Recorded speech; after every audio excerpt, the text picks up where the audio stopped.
Hello, we're back today. We're talking about where I begin and where you end. nice. Yes. Essentially describing the importance of boundaries. So, Don, what's your experience with boundaries? So my name is Dawn. I'm with Excellence Northwest, and we're at our meetup, Bellingham's Best. And before all this, I didn't have very good boundaries, and I would find myself in a relationship, and I would feel totally lost. And when I would get out of that relationship, I would wonder who I was. And then I found out about boundaries and the language that's used to describe your boundaries, and that I feel this way because and you feel that way because you. And it's been so much easier to set boundaries and to say, no, this is what's important to me and this is what I value. And so if you want to be in this friendship, this is where the line is. Awesome. I have a similar background where 10 years ago, through drugs and addiction and like the party lifestyle that I was living, I had like zero boundaries. The only common thing that I had with the people in my lives was that like we both like to party. Great. But because of that, not having any boundaries, I allowed people to walk all over me and like apologize for letting them do that. Like, oh, sorry, no, it's cool.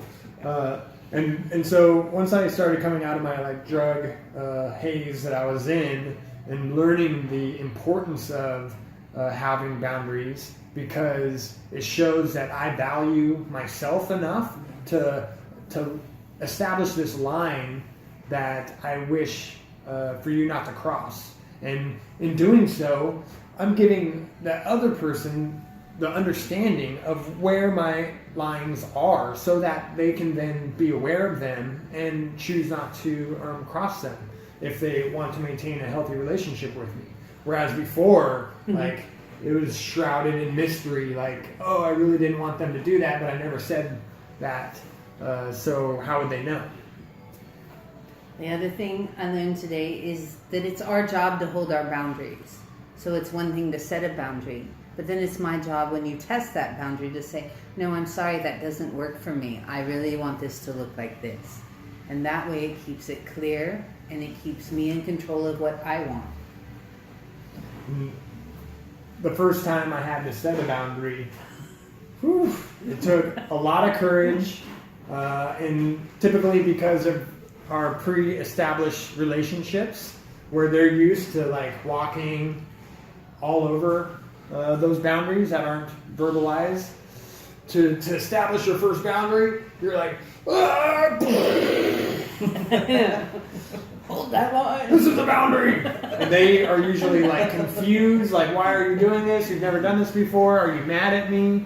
And so they're going to end up testing that boundary and trying to like press upon it. So it's really important to stay diligent and to reinforce that boundary because they're going to continually test that.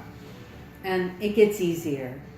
The more you trust the people, the more you know the people, the more you feel in control of yourself. The boundaries just get easier to set.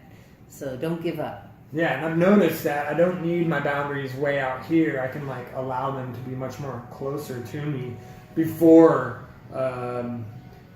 I feel threatened that people are crossing them. So just becoming to trust myself and having values and then wanting those values in the relationships with others. So I'm having a much more healthy environment with the relationships in my life because I'm attracting the same type of quality of person to be friends with me.